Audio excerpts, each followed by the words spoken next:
Welcome to the Classical Happy Hour. I'm your host, Martin Davids. This is the show where my guests and I talk about music while enjoying a tasty beverage. Then we try to play some music together. Today's guest is David Schrader. Hi, David. Hi, Marty. How are you? I'm good. It's great to see you. Thank you. So, one of the things I am interested in is how you became a musician, and when did you know you wanted to be one? I think it happened fairly early on, but not in a very shaped way. It's funny because when I was adopted as a baby, there was a program wherein parents of children, they would try to basically match what they thought the biological outcome of the kid would be. And my biological parents were a dancer and a cellist. And so they paired me with a guy, my father, who was a jazz trumpet player in his former life, with the idea that if I showed musical instincts, he would probably foster them, which he did, but I think to his utter surprise is I never developed the attraction to big band music that he had, because, of course, he played a lot of that, in the day. And it was even more surprising that I finally gravitated towards older music. But I think I always had instincts, though I think the first conscious piece of classical music I ever heard, other than the Grand Canyon Suite, was The Rite of Spring. My mother had a recording of that, so I was introduced to that fairly early on. And, what can you say? But when I was 8 going on 9, my parents thought, well, this would be a good time to start piano lessons. And the rest, as they say, is history. So, at one point, did you think you were going to do it as a job, though? I think probably I got shamed so badly in a master class when I was 16 that I realized that I had to get serious. And the guy teaching the master class was very pleasant, but he obviously, by saying, come back and we're going to work this out, implied that maybe I should take it more seriously. And so from about the age of 16 onward, I thought, yeah, I'm going to direct my university life, such as it will be, in the direction of music. So were you just playing the piano growing up? Well, I played the piano, and then at 16, I was introduced to the organ. And, of course, I've been fascinated with it for a long time. I always liked the sound of the organ. But there came an opportunity to learn the organ with a very interesting guy in Denver. Definitely an old romantic player of the early 20th century. And so I learned from him and started to get more and more curious about the organ and all its manifestations. And so that came second. And then finally, when I went to college, I saw that they had a Collegium Musicum, or an early music group, and so that's where I started playing the harpsichord. Nice. So, did you first hear the organ in church, or? Sure. Yeah, I think it was a Presbyterian church in Memphis, Tennessee, when I was probably about 4 years old or so. But I remember I particularly liked what organists call the plenum. That's that archetypical, brilliant organ sound. It's very silvery and clear, and that's always was an attraction for me. And it's so powerful. Sure. The organ builder, Charles Brenton Fisk, a really important American builder, said that there's something in human nature that craves a grand sound, and the organ's the best place to do it. Though it's funny, it started its life as a sports arena instrument. When they were throwing Christians to lions, often it was done to the accompaniment of organ music. And so the church resisted it at first. But then, who can turn down or resist the sound of an organ in a stone church? So, long about the high Middle Ages, the church started to use it. And the other thing about the organ was that other than clockwork, it was the highest degree of technology human beings in the Western world had achieved. Yeah, it was like the rocket science of the time, right? Sure. But, there must have come a point when there wasn't anyone that could remember hearing it at a gladiatorial game, Probably so. People were long gone. Yeah, but it's funny. I think we have this the oldest builder I think we know was a guy named Sistibius, and he was working in 323 BC. And organs in those days were outdoor instruments, definitely, and their wind supply was supplied by water compressing air, and so that's where we get the medieval name hydraulis for an organ. That's so weird. Yeah, Those Greeks, man, they did some they were clever, you know. fascinating stuff. Yeah. Okay, so what does your career in music look like, and was it what you thought you were getting into? Definitely a yes and no. And it's fact, since I've retired from the academic life, I've done a lot of assessing of what I've done. I've done huge amounts of solo work, but never as a really steady career. And as I get older, I keep thinking, I don't think I've got this physical stamina to do what Yu Zhuang does. And or even some of my concert organist colleagues that travel a lot. But overall, I've had a lot of interesting things, a few particularly interesting stories of how I got to an engagement, and interesting people that I've run into. So, like, when you got out of school, did you think you were going to be an organist or a pianist or a harpsichordist, or you were just going to play for improv while dancers did something in a room? Well, interesting. All of which are viable things. There are lots of different jobs for a keyboard player, but no, I double majored in both undergrad and master's degree, so I had double master's degree in organ and piano. And then for my doctorate, I finally thought, well, the program at IU in organ is shorter than the one in piano, so I'll do that. And all the time I played the harpsichord. But needless to say, as an organist, I got very much involved in church work, and both as an undergraduate, I played at a fantastic Lutheran church in Denver, which actually you've probably traveled near because you play with Frank Nowell.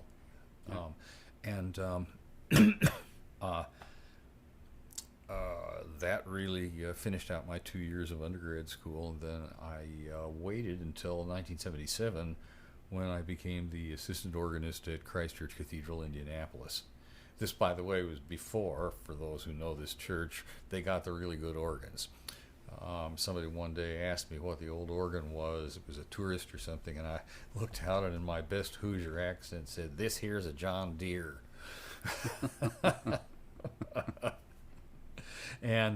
But anyway, then I moved to Chicago, and I came holding a church job, which I held for 35 years, and then finding whatever freelance work I could find. So I started, I think my first solo with orchestra was Chicago String Ensemble. I played the Poulenc Concerto in fall, I guess, of 1980. And then things began to come in. I was able to develop an association for several years with Sir George Schulte and the Chicago Symphony. I recorded his Matthew Passion, and a lot of great stories about that, but it was one of the last times I think anybody ever did a total studio Matthew Passion because it's so expensive to do.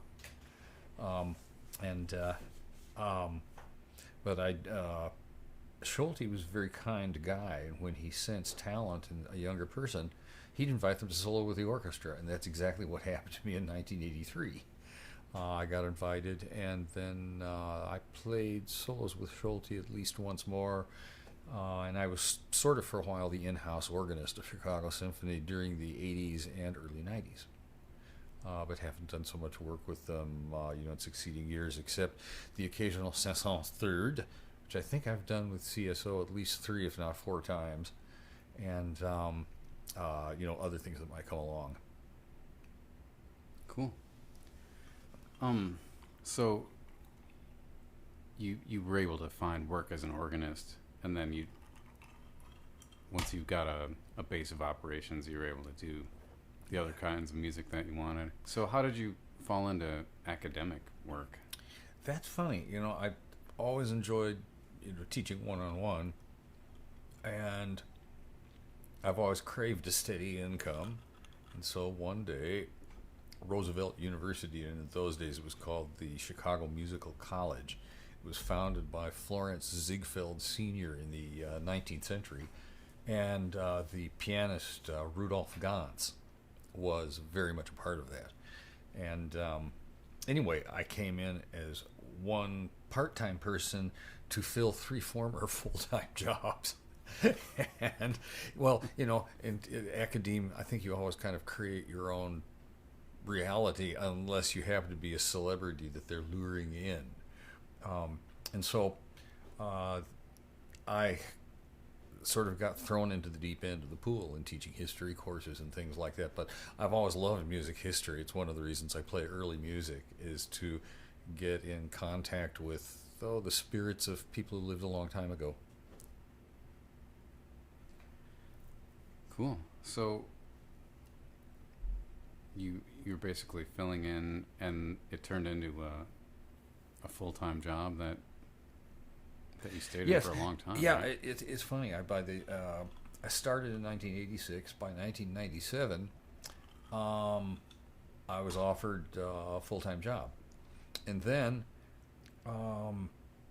because I've taught heavy loads for such a long time as an adjunct, they took 4 years off my time to get tenure, and which I think I got in 2001, and then full professor in 2003, and but at the same time that I was tenured, we realized that the abolition of the organ and the harpsichord major program at Chicago Musical College was probably a mercy killing. And it's funny, I've had some really good students in the past, but we had no facilities. We had a wonderful sort of small, lame organ in the studio, and you can't compete with places that have real concert halls with organs in them. So it was good for teaching people who wanted to come in and study for non-credit. I did have about 6 students, though, that I thought, are really making a difference. One of them, actually, is the organist choir master now in the cathedral in Auckland, New Zealand. And he's directing a wonderful program down there. He did a master's with me in organ at Roosevelt. But they absorbed me into the academic studies program, so I taught history courses. I've taught all kinds of repertoire courses and history of eras and things like that. It's been a lot of fun. I didn't think I would cotton to that so easily, but I liked it as well, or maybe even better than teaching one-on-one. Yeah, I've seen you in front of students, and you're so natural, and you have such a great memory for information that you've learned, and you're able to talk about it really easily. Yeah, I think that's the case, and I think it's the confidence I have as a performer, too, that lets me be at ease that way. The other thing, too, is in a music conservatory, you're teaching a whole lot of students that are aspiring to life as performers. So it was a unique situation. But I retired last May, and I've been looking for other stuff to do, and it actually had a lot of fun. I released a new 2 CD set of organ music, and then in the fall a couple of flutists, one of whom of course, Leanne, and a lady named Danette McDermott and her husband Doug, all got together and recorded sonatas by Jiří Čart, C-Z-A-R-T, or C with a circumflex A-R-T, or whatever you like. But it was interesting music. He was a guy who played the violin for opera at violin for chamber music at Frederick the Great's court, and played the flute for the opera, and had also worked in Dresden. And it's pleasant mid-18th century music. I mean, wouldn't Frederick be playing the flute in the chamber music? Yes, absolutely. But he required, there were duo concertos and stuff like that. You don't want a boot. boot him out of his spot too badly. Yeah, it could be threatening. I'd let him play whatever, yeah. Yeah, absolutely. I mean, it was all great until his teeth went bad. So you mentioned something about how you arrived at certain performances and that you had some good stories about it. Can you relay any of those? Oh, sure. Well, let's see. One of them, two of them involved Grant Park Orchestra. And a record came out of that called American Works for Organ and Orchestra. And the concerts, of course, as usual with Grant Park, though anomalously, they took place at Orchestra Hall, because this was an organ and orchestra record, so the orchestra went indoors to do the recording. But that happened to be two concerts that happened on exactly the same weekend as I was scheduled to ride the Twin City to Chicago AIDS ride. So each night we'd do the concert. It was 2 years worth. Each night we'd finish the concert at like 10 o'clock. We'd do a patch session for the record, and then a friend of mine would drive me over to Midway Airport, where I would take a flying lesson to go to the Twin Cities. And so I would get there about 3 or 4 in the morning and then ride 100 miles the next day. And that happened a couple of years in a row. So, if you ever listen to that record, there was a great deal of physicality that went into it, because, of course, I'd been training the whole week before, too. And then another great one was a couple of years I was featured as a soloist in the Irving Gilmore Keyboard Festival in Kalamazoo. And, I went there. I took my harpsichord, my forte piano, and I played the organ. I even played the clavichord in a small hall. And the one organ recital I had, though, I was having a lot of trouble finding a substitute for the Sunday morning. And finally I thought, I have to play church. And so I had a recital in Battle Creek at 4 o'clock in the afternoon, and they are an hour ahead of us. Uh-oh. And so, again, I took another flying lesson and went over to Battle Creek, and I got to the airport 15 minutes before the concert. I had already practiced that week, by the way. And then I drove back to Chicago, and but anyway, I got there. I got to the hall 5 minutes before the program and walked on and played it. So it's this old story of, you always get to the gig. Yeah. I can't remember ever not making it to one, but there have been some harrowing car rides. I'm sure we both know that. Yeah, you can't always control traffic. You can only control the time you leave. That's right. Okay. So, do you have any stories about interesting, like, places you've played a concert? Oh, I suppose so. The first time I ever played in Mexico, I played at what was called an ex-convent. All the religious properties were taken over when, Mexico declared independence, and then finally in the revolutions, the first part of the 20th century. So this was called an ex-convento, and it was a beautiful 16th century space. It was in Guadalajara, but it was my first time in Mexico, and let's just say I shouldn't have eaten the produce I did. And so I had a creeping case of Montezuma's Revenge, and I was really glad that the first instrument I ever played was the piano, because that's more physical. I did a Schubert and several other composers' recital, but when I got to the harpsichord, I was feeling pretty fragile. And so I was glad that, the harpsichord doesn't require a lot of physical effort to play, because I didn't really have it down there.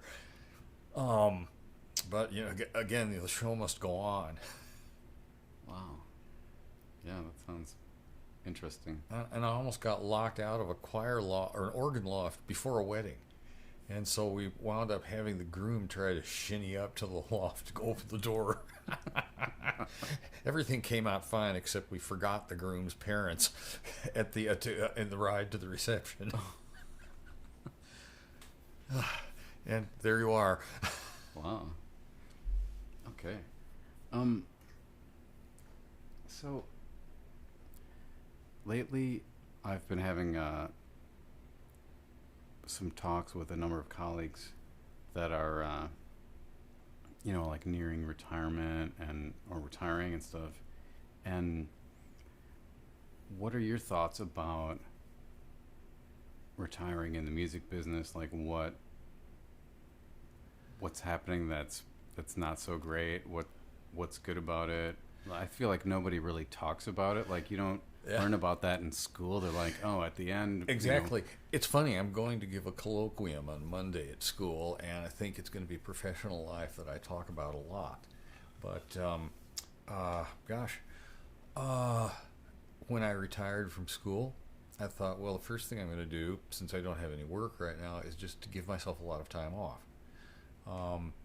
And it's sort of fallen into place that I would love to do things that appeal to me now, but of course I don't have the full schedule of an academic, and also it wasn't like I was trying to take every job I could when I first came to Chicago, just to kind of stay afloat. And so, we'll see. My chops are still in good shape. The brain seems to be working. I hope I'm sensitive to that, so I don't become a laughing stock. But I'm 69 right now. I'll be 70 in September, and I certainly don't object to the idea of slowing down. It amazes me though that some musicians just keep pursuing it, till they die. Stokowski and Marcel Dupré and Artur Rubinstein. Was an amazing musician. He actually got better for a period of time when he was in his 70s and 80s. So, I guess I'm giving kind of a wishy-washy answer, but, I'll just sort of take it as it comes. Okay. It's one thing for the sort of celebrity musicians, but I think they're the minority of musicians, really. Mm-hmm. And there's so much work in the world of music that has to be done by people, and it's not all done by famous people, No, that's true. And I think that's something probably that every musician that I know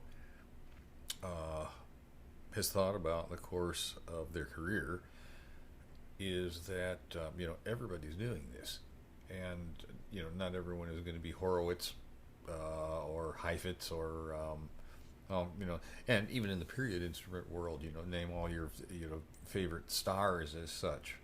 But I think there's always a lot available, and I'm always surprised that my phone continues to ring.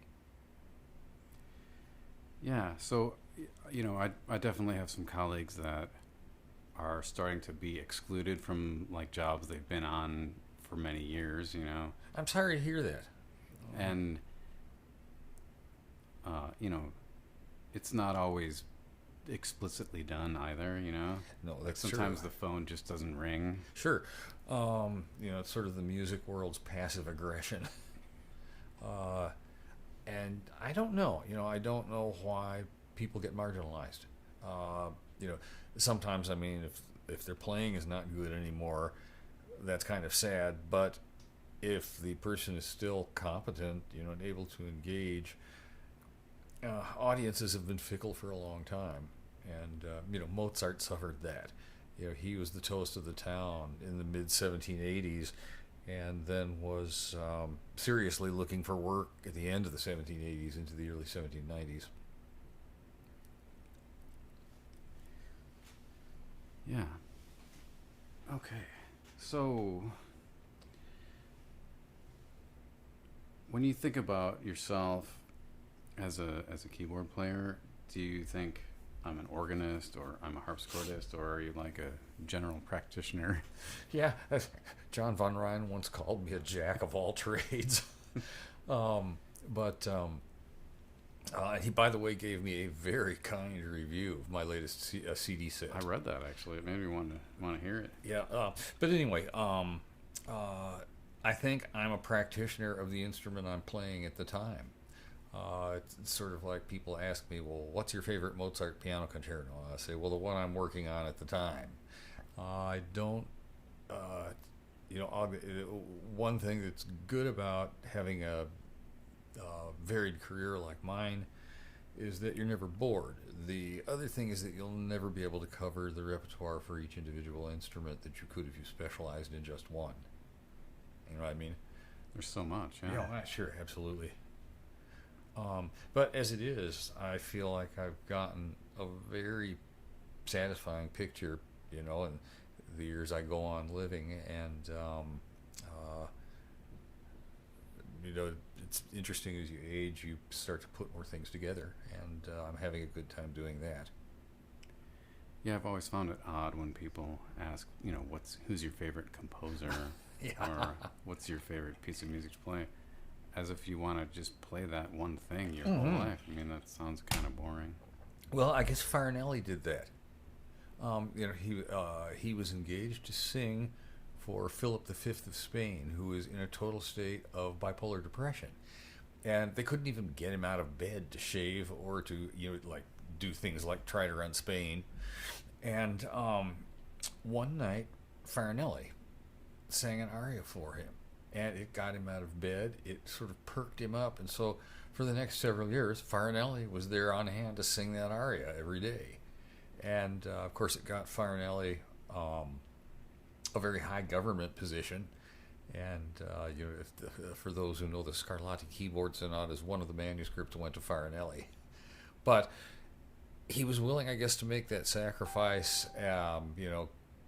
after a very successful opera career. Well, there is also a joy of doing the same music over and over. Of course. And I think both of us are familiar with the Messiah. Of course. And I never tire of playing that every I don't December. either. Yeah. Well, what do you say? You like variety, but there are those things that just, need to be heard again and again. And as musicians, we're human art museums. And you have to play the piece in order to experience it, as opposed to going to the Art Institute and being able to concentrate on a painting without moving. So, do you find, though, as a musician, that it's harder to enjoy listening to a concert? No, not necessarily. In fact, I think I've become a better listener the older I get. I used to be more impatient, but now I'm willing to take time and sort of hear subtleties that I hadn't heard before, if it's a piece I know. And then always interesting to hear a piece I didn't know. Definitely. I found that having a kid learn the violin made me much more tolerant of bad intonation. Yeah. There you go. I mean, sitting in those Suzuki classes. Oh, yeah. I remember I saw one of those at Indiana once. There was a strong pre-college Suzuki program, and I remember watching about 25 or 30 uniformed little Japanese girls playing that Vivaldi A minor concerto. Yeah, all in the first violin part, yeah. Yes. Yeah, I'm not sure. I think in a way it gets a lot of the musical message across, but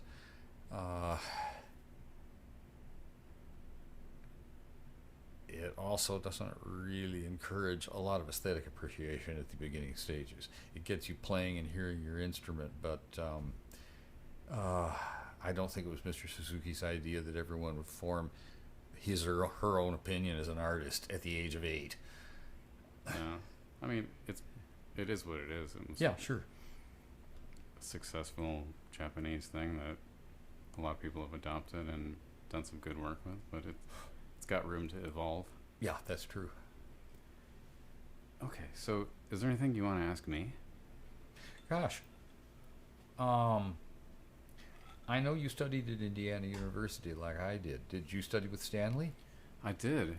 I studied with Stanley, but he actually went on a sabbatical while I was there for a semester. So I ended up with John Holloway part of the time. And, Oh, gosh. And Ingrid Matthews came back. She was a former student of his, and she taught for a little while. Is she still out in the Seattle area? You know, she has taken Stanley's job. Oh, how Yeah. wonderful. So he retired, and she got the job. Great. Oh, well, yeah, wonderful player. When did you make the switch from modern to, well, you've never really switched away from modern, but when did you begin to concentrate on old violin? You know, when I was at the University of Michigan getting my master's degree, I signed up for Ed Parmenter's early music ensemble, and that was it, man. Actually, he put me in an ensemble with my wife, who was not my wife at the time. Right. Nowhere near. And this cellist who also played the forte piano. He was sort of played cello on the side.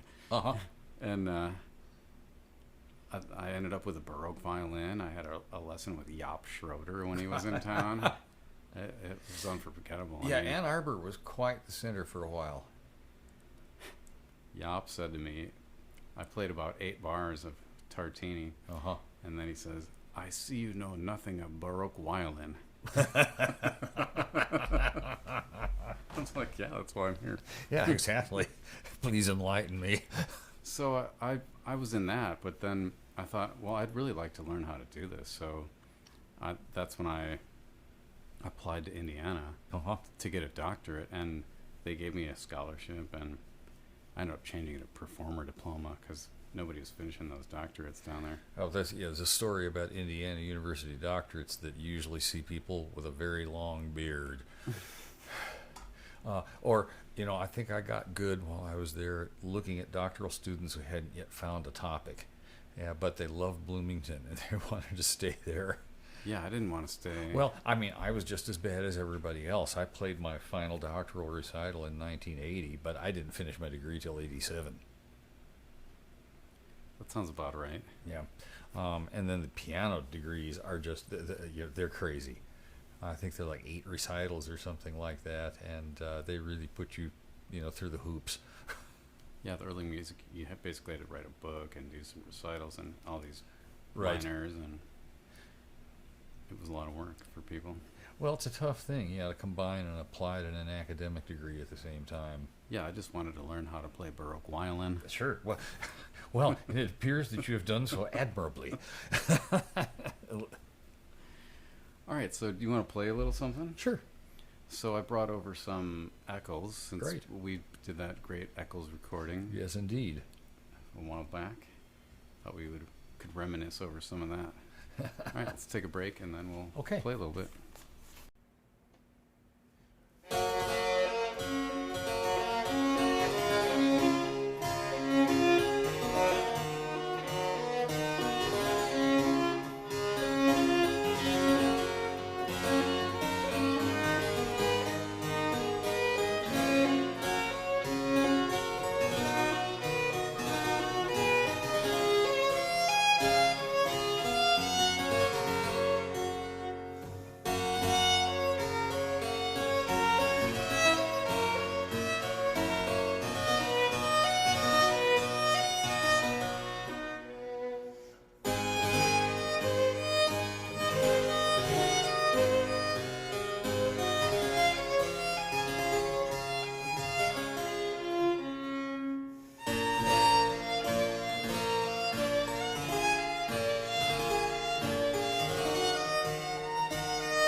the next page? Sure.